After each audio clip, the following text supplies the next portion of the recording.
What's up guys, it's CDJ here and welcome back to another video on my channel. So as you guys can see, I have changed my name once again. If you guys do like the name, be sure to comment down below, but if you guys want me to stick with Anime J, be sure to comment down below too. Anyways, this video topic is about my favorite stands from JoJo's Bizarre Adventure. This really isn't going to be much of a list, it's going to be just me saying what my favorite stands are and why they are my favorite stands. If you guys do want to see a part 2 to this video, be sure to comment down below and make sure to get this video to 10 likes and let's get started.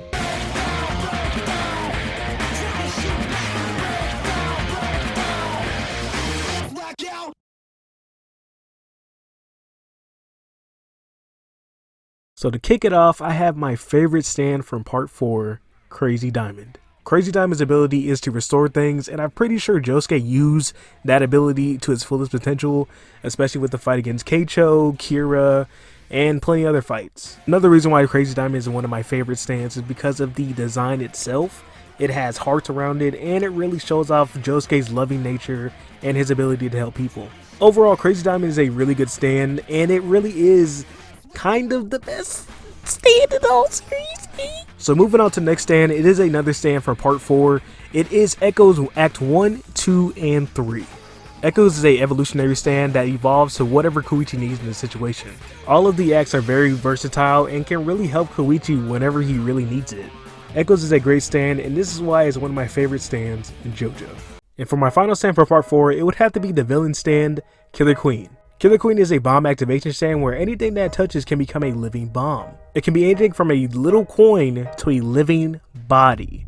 Killer Queen was the best stand for Yoshikage Kira because it helped him with his idea of staying in the shadows and not being the center of attention, and it was almost the perfect stand for him. Killer Queen was definitely going to be out here with my favorite stands in all of JoJo. So let's get started with part 5.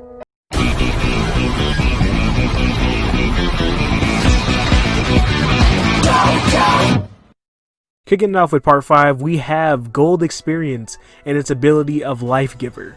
Gold Experience was definitely the main stand and main problem solver of part 5 because its ability of life giving was so OP, was so overpowered, and it was just perfect for pretty much any situation that Jorno was in. There isn't much to say about Gold Experience that wasn't really said about Crazy Diamond.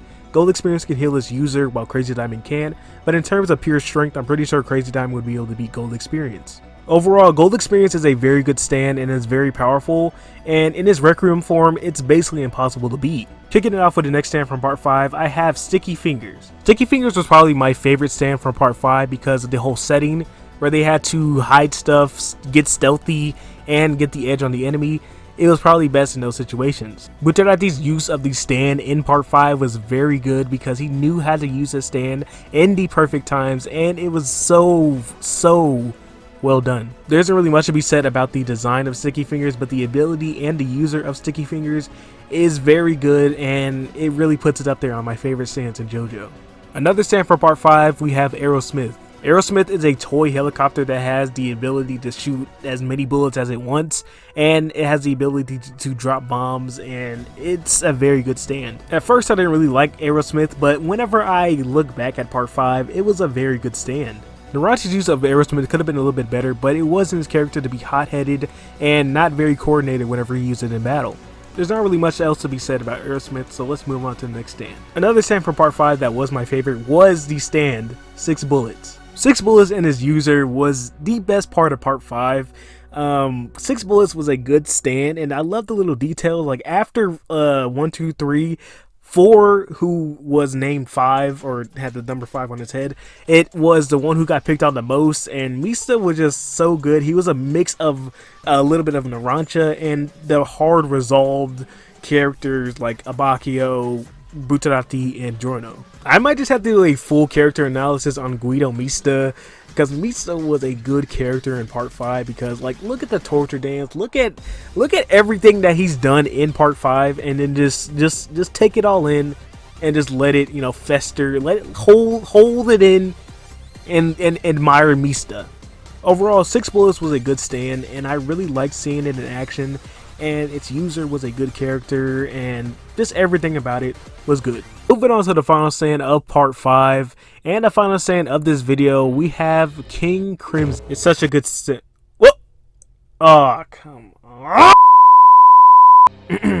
So King Crimson was a very good stand, and it was a very good final boss of part 5 because it seemed like King Crimson could not have been beaten, but it was just a very good climactic ending. King Crimson's ability is the ability to skip time and to see into the future. During that skip time, he cannot attack at all whatsoever, because if he was, he would be so OP.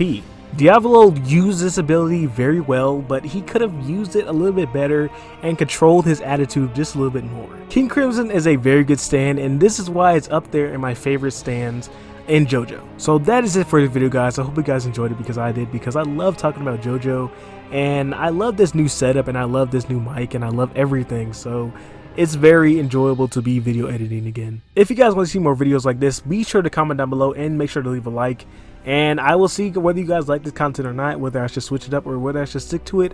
And yeah, if this video hits 10 likes, I will be doing a part 2, because part 2 will be talking about more into the manga a little bit. I'll be doing some part 3 stands, but I will be talking more into the manga. I've already read part 7, and I'm catching up on part 8 right now, and I will be talking about more stands that I really like. So if you guys want to see it, like it up. Also, I will be making longer videos like these into the future, and I'll see you guys next video.